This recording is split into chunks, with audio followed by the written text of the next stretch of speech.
You may be seated.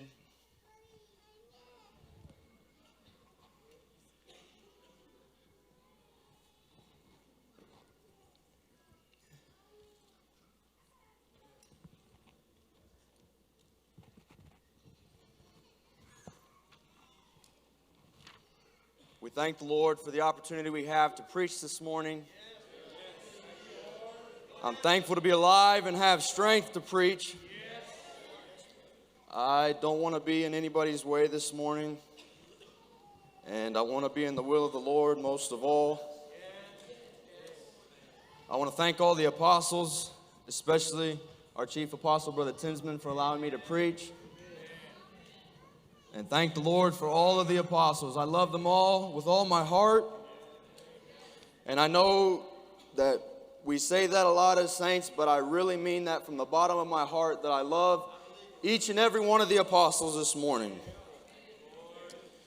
I want to especially acknowledge my father in Israel, Brother Hargrave. I wish he was here this morning, but I wish he was here.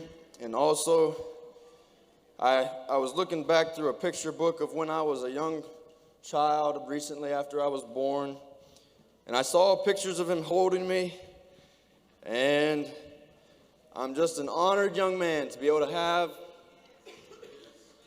a prophetic lineage like I have. And I don't want to fail the Lord. He's invested a lot into me. And I also want to acknowledge my mother in Israel, Sister Opal.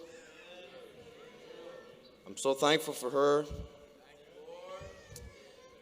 And I want to acknowledge my physical parents.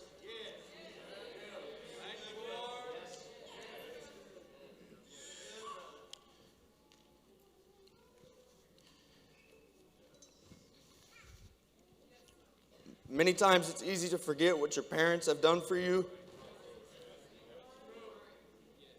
And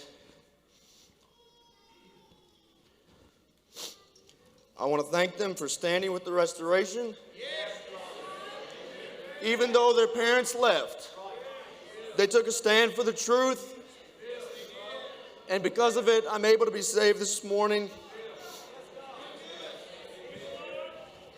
I don't know how I was able to be here, but because someone was willing to take a stand even when their own parents left, even when their own parents were compromisers, they stood for the truth.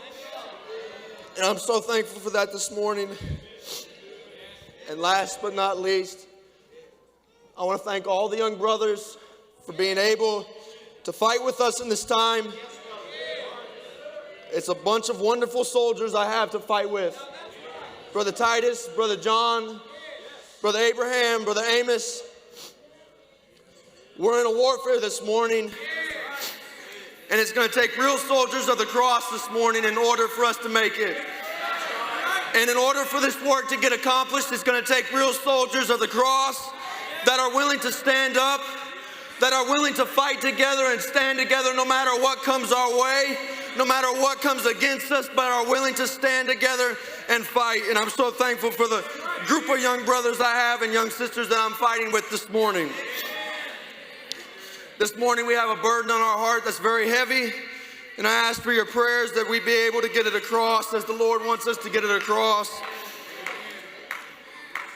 We've often heard as young people that we need to be radical, and that we need to be fervent for restoration, and that we need to be sold out and we need to be under the apostles. But in our practical living, it seems sometimes that it can be easy to get lost. With the little cares and trials we have and growing up, it can be easy to lose our direction in life. And this morning, with the help of the Lord, I want to do some practical preaching about how we as young people can be more fiery and fervent, and how we as young people can have a vision of restoration like never before, so that God can wrap this work up and God can come back. We'll take our text from the book of Malachi, chapter number 4. Malachi, chapter number 4, verse number 5. We've heard preaching along these lines before. It's not going to be anything new. Malachi chapter number 4, verse number 5 says, "Behold, I will send you Elijah the prophet before the coming of the great and dreadful day of the Lord. And he shall turn the hearts of the fathers to the children, and the heart of the children to their fathers, lest I come and smite the earth with a curse." This morning, the title of my message is Turning the Children Back to the Fathers. Turning the children back to the fathers. Children need their parents. As much as it's been told to us by this Protestant way of thinking that we do not need our parents, we, as young people and children, desperately need an older figure in our life. Children need direction. They need a way to go. They need a place to go. The scripture says, "Train up a child in the way he should go." If we, as children and young people, didn't need our parents, God would have allowed us to just be born and grow up on our own. But in His mercy and in His grace, He allowed us in His perfect way to be born to physical parents that can guide and direct us. There's a reason children are born to parents. And you can say you're just a 19-year-old and you're going to preach about children and parents this morning, but I think it's a very relevant subject, and I think I'm the one to preach it to you.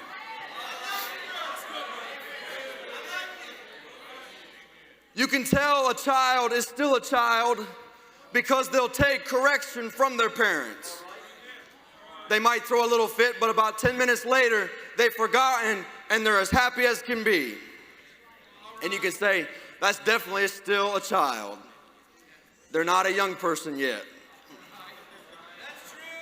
But then in our lives as young people, there comes a time when we start changing, we start growing up, we start getting a little older, and we start to think we're wiser than we really are. And all of a sudden we can think that we don't need our parents. We don't need our parents to tell us what to do. We don't need them to give us direction anymore. We start getting embarrassed of our parents.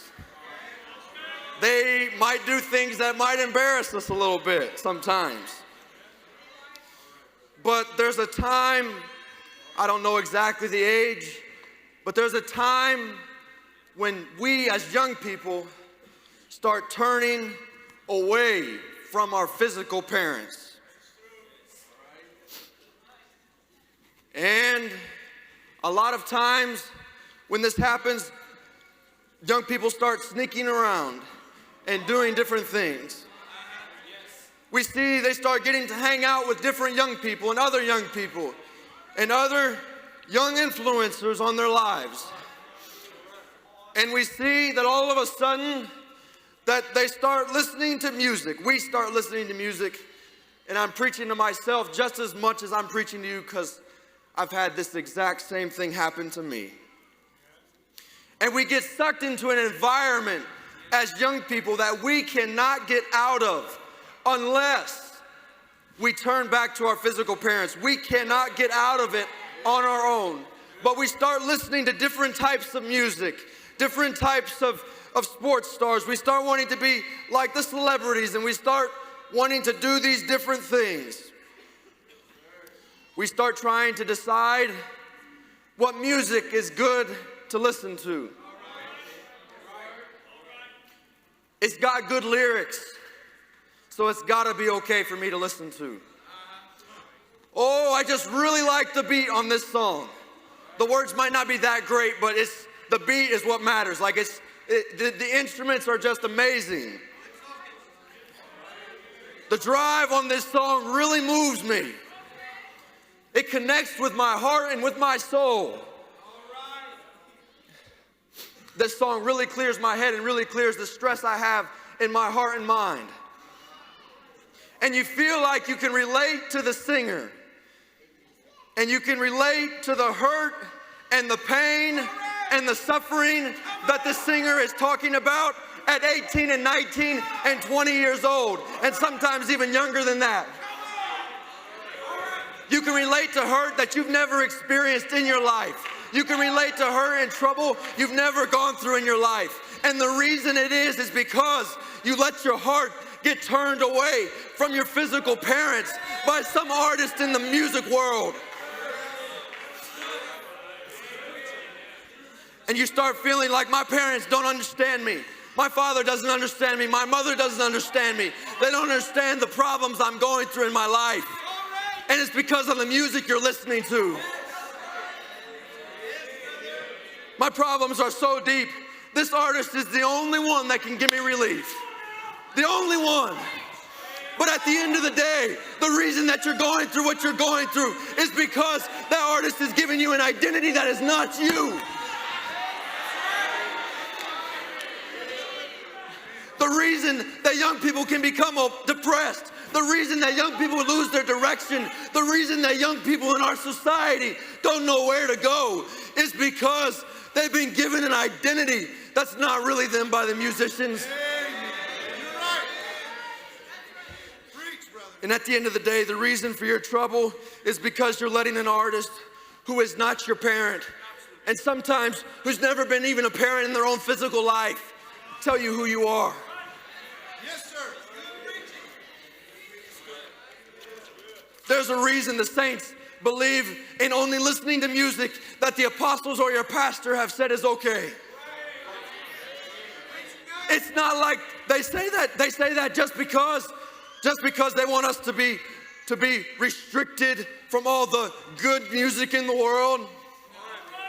It's not because of that, but it's because they've gone down the road we're on.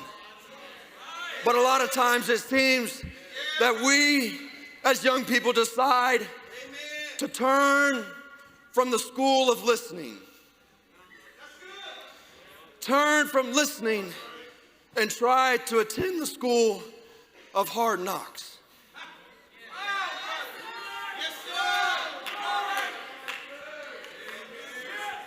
Can I have some water, please? Many times the trouble we go through in our life is not because we didn't know. It's not because we weren't told. It's not because at one point in our life our parents didn't try to help us and give us direction. But it's because our hearts got turned and we lost our direction. Organized sports.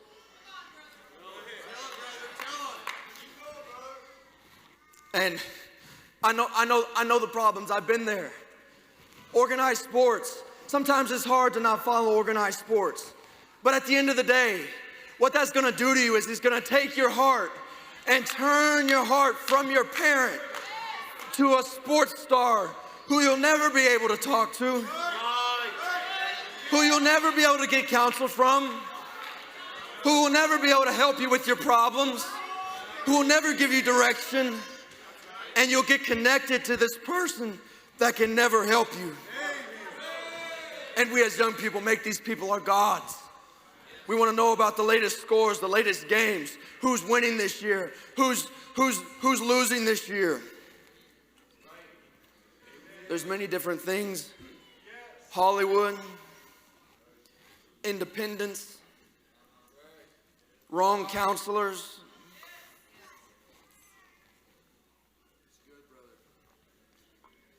At the end of the day, the struggle in our generation comes down to a very, very simple problem. And it's a lack of direction. And it's not because we haven't been given direction, because we have. We have the best parents, the best apostles, the best preachers, the best prophets, the best leaders who try to help us, but we let our minds get turned away from our parents with things like music, making money. fitness, our own minds, and we lose connection with those who can really help us out. Now, you can say that I've been spiritual all my life. I've never gotten addicted to following sports. I've never listened to the wrong music. I've never done those things, and I'm a really good young man or young woman this morning. Let's turn to 2 Chronicles chapter number 10, verse number 6.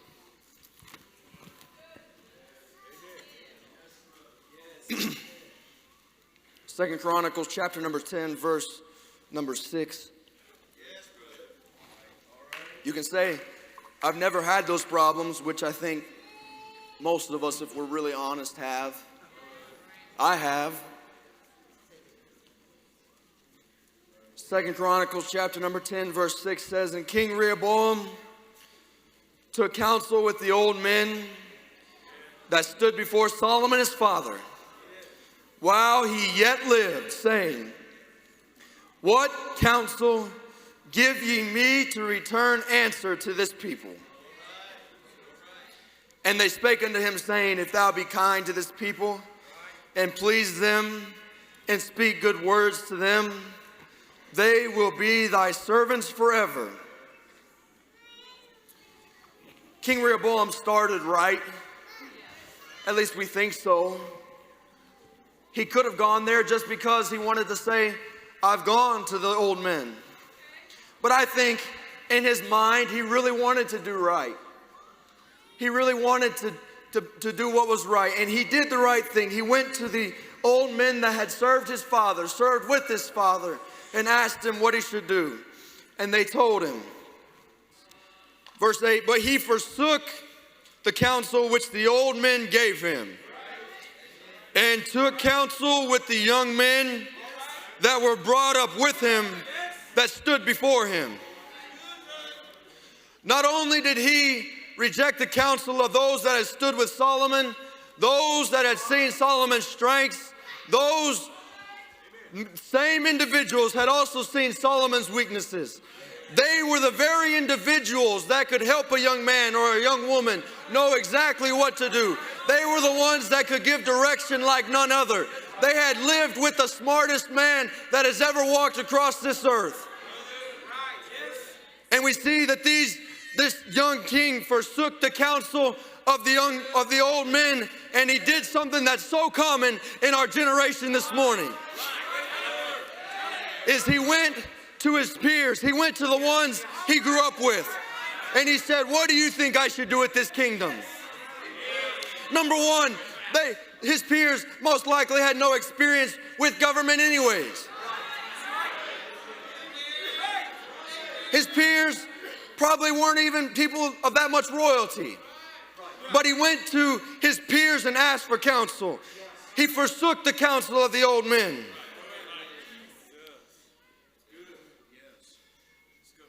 You want to know a quick way to tell if you're getting direction from the right person or not? Is most likely, if you go to one of the old men, is you'll get an answer that most of the time you don't want to hear.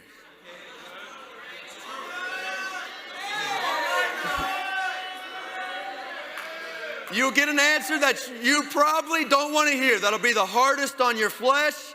It'll be the hardest on your mind. It'll be the hardest on your body, but it's the right counsel. And you want to know the sure way to get a counselor that's not good for you is you go to one of your peers that grew up like you, that thinks like you, that talks like you, that acts like you, that's got the same problems as you. They got the exact same problems, and you're going to go ask them how to fix the problems that you have.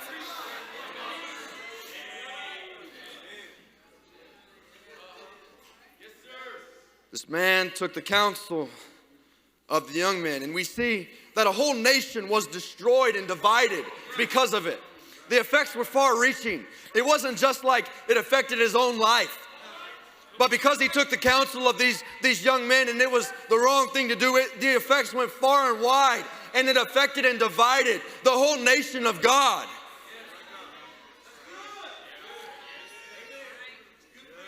Most of the time, the young people's problem of our day is we have the wrong counselors. One of the reasons why there's way too much music that we shouldn't be listening to is because we go to our friends and say, what do you think about this song? What do you think about this? Knowing full well that if we went to one of the fathers, they'd be like, no, that song's not good because of this and this and this and this and this. And if you could actually see the singer, and if you could actually see the different things that singer does when they're singing the song, you'd understand. But because, no, you only have heard it, you've never seen with your own eyes, and you go to one of your friends, you listen to one of your friends over one of the fathers.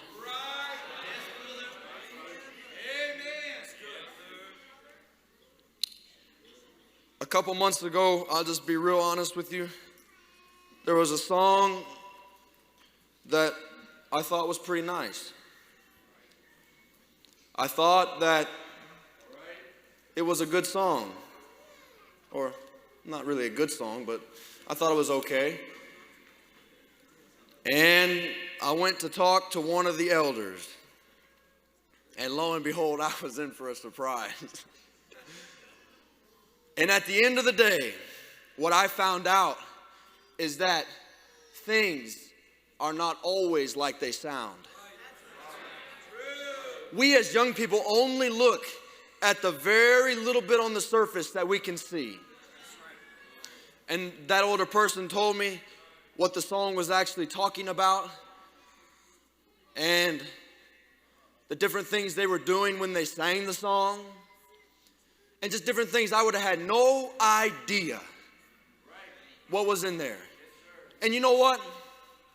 After I found that out and quit listening to certain songs, my whole life changed. It changed tremendously just because I changed the music I was listening to. And you know how I knew to do that? It wasn't because I was so smart. It wasn't because I was so wise, but it was because I went to one of the elders that really understood, and they were able to help me.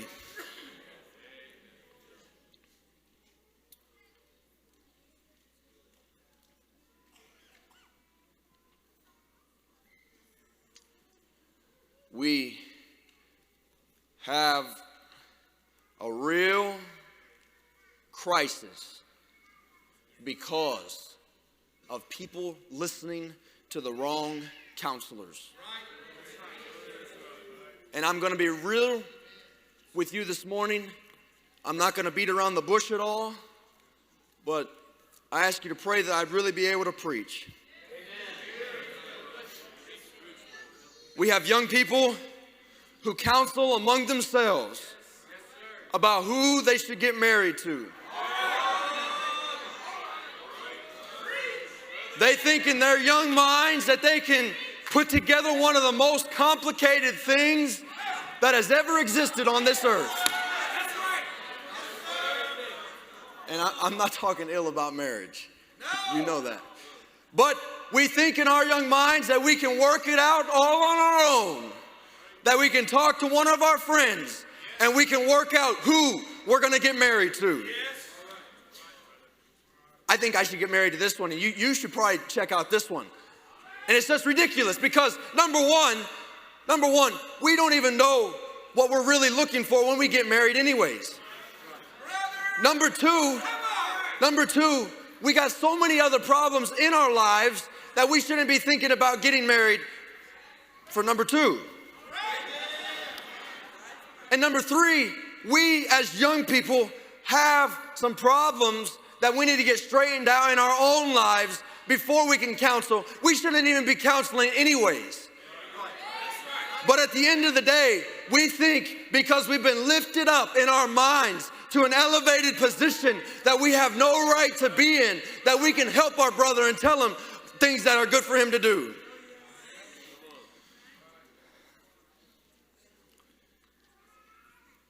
Or young people that are going to go educate their friends about the facts of life.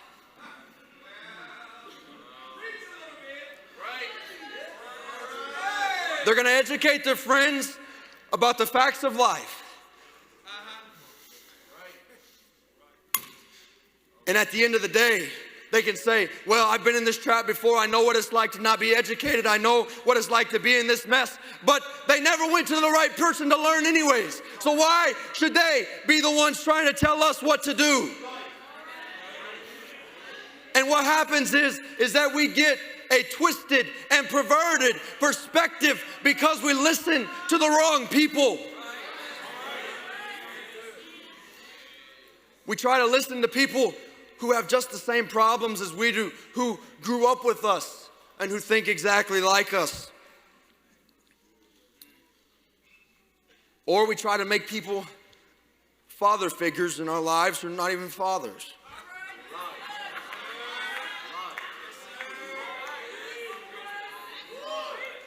We think that just because maybe someone got married and got told they got a yes and they got married, that now they're the ones that should maybe tell us how to get married in the church of God.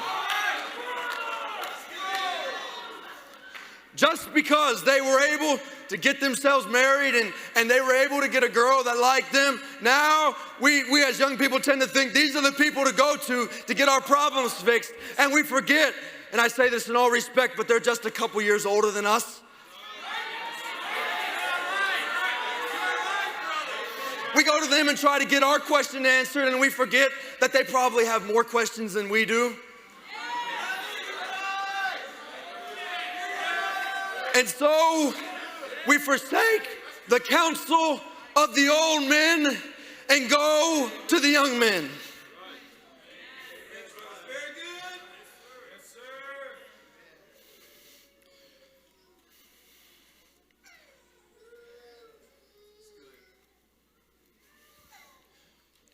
And what we need to do is actually get ourselves connected back to our physical parents and our spiritual parents.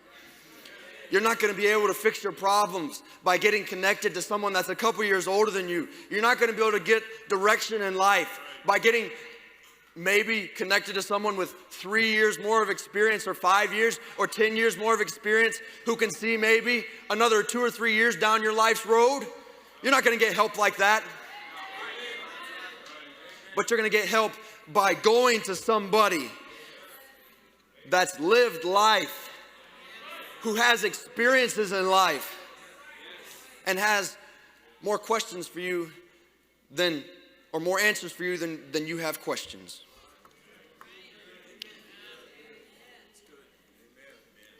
In order for us as young people to get connected to the fathers, it's easier said than done. Because not only do we have to be willing to give up our elevated position in our minds, we have to be willing to be able to be humbled enough in our minds to come under them like we need to. But we also have to be humble enough and acknowledge that I'm in no place to father other people right now. I'm in no position to give this other young person counsel. I'm in no position to try to help them out. I'm in no position to try to give them direction in their life. And not only do we have to be willing to submit to our physical and spiritual parents, but we have to be willing to come under the physical and spiritual parents. You're actually hurting your friend way more than helping them by giving that counsel. You can say, I really just want to help them. I'm the only one they talk to. I'm the only one that they go to for counsel. And then they won't talk to anybody else about their problems. So it might as well be me. I might be able to fix their problems if they just keep talking to me and just spilling their heart. And from that comes all kinds of rumors, all kinds of gross, disgusting things that start flying around the church because there were people who went to the wrong people for their counselors. And they went to somebody who in the end, just like the music, just like that artist that turned you away from your parents, it's doing the exact same thing. And most of the time, if you have a friend that will only talk to you about their problems, it's not that good of a friend. Because not only will they hurt themselves by coming to you for counsel, but they'll fill your mind with so much information, so many problems, so many different things that you cannot handle. You can't handle it. And so you're stuck with another young person's problems that you can't do anything about, plus your own. So what are you gonna do now? You're lost. You have no direction. So we just have blind leading the blind, and blind leading the blind, telling each other how to be radical, telling each other how to be more spiritual, telling each other how to be more fervent. And it's just the blind leaving the blind. The best thing you can do with someone that needs help is show them a father. Point them towards the spiritual fathers or the physical fathers. And quit trying to counsel somebody. It's not worth trying to be a big shot. Because you're really not a big shot anyways. Trust me, I've been there. It's not even, there's nothing to it. All you do is you hurt yourself just as much as you're hurting the other individual.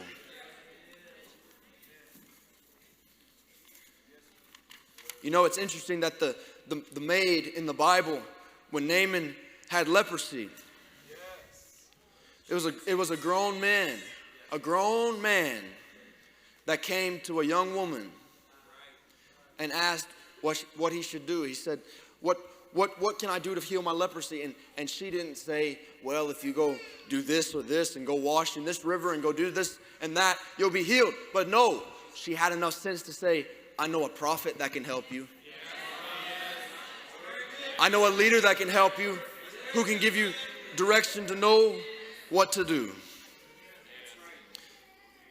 Psalms chapter number 127. This is my last scripture. Psalms chapter number 127, verse number 4. It's a common scripture. Let's start in verse 3. Lo, children are an heritage of the Lord, and the fruit of the womb is his reward. As arrows are in the hand of a mighty man, so are the children of the youth. As arrows are in the hand of a mighty man, so are children of the youth. I think a lot of times our problem is that we try to shoot our friends out of our bow. And not only can we not aim straight, we can't even really pull the bow back. We cut ourselves trying to pull the arrow out of the quiver. And we try to shoot our friends out of our bow, or let ourselves be shot out of our friend's bow. There's a reason the scripture says arrows are in the hand of a mighty man. Mighty men know how to fight. Mighty men know how to press. They know how to war. They know how to make warfare. And that's why the arrows are in their hand. Just like children aren't born to nobody, they have parents. It's the same thing. We as young people are in the hands of the apostles for a reason. And don't be letting yourself be pulled out of the apostles' quiver by another young person. Don't let yourself be guided and directed by another young person. And I'm not saying this morning that we shouldn't admonish one another to be radical. You know what I'm saying this morning. Don't let yourself be guided and directed by another young person. But let's actually let ourselves be shot out of the hands of the mighty men this morning. We have a warfare we're in, and we're fighting. And I'm so glad to be a part of this warfare. But I want to be in the right hands. I don't want to hurt the people of God this morning. I don't want to hurt people, because a lot of times, a lot of the problems that we as young people have is simply because we've never come under the right fathers. And we think that we can get guidance from other young people. My burden this morning is very simple. Let's get connected to the fathers like never before. Let's get connected to those that can actually give us direction in life. Let's go to those who can actually shoot us in the right direction. Because not only when you get shot in the wrong direction, you have all that time you got to make up, going back to the right place. Malachi chapter number 4, verse 6, verse 5 says, "Behold, I will send you Elijah the prophet before the coming of the great and dreadful day of the Lord. And he shall turn the hearts of the fathers to the children, and the hearts of the children to their fathers." In order for Jesus Christ to come back in our time, in order for this work to get wrapped up, it's not some mystical things we need to do. It's not praying every night that we need to do, which we need to pray. But in order for the great and dreadful day of the Lord to come, we just have to get under the fathers and get connected to the right people. Because we'll never be unified, we'll never have the right direction, we'll never have the right way to go, we'll never know what to do unless we're connected to the right people. This morning, us as young people, let's fight harder than we've ever fought before. Let's band together tighter than we've ever banded together before, and let's actually get connected to the fathers, because I want to fight. I'm ready to fight. I'm ready to go through the ringer. I don't care what the fathers say I have to do. I'm ready. Let me know what I need to do. Let me know what I need to do to be more radical. Let me know what I need to do to be more fiery. And I believe that needs to be the cry of every one of us young people this morning, because we have a battle to fight. And we'll get ourselves killed, and we'll get ourselves taken out of this place simply because we never listened to the right fathers. That's my burden this morning. Let's get connected. The reason people leave in our time, it's not as mystical as people think. They didn't believe, like we heard last night. And one of the first things that happens to them is they get separated in their minds from the fathers. And we don't want that to happen to any of us this morning. May the Lord bless you. Thank you for your attention, and thank you for your time. May the Lord bless you.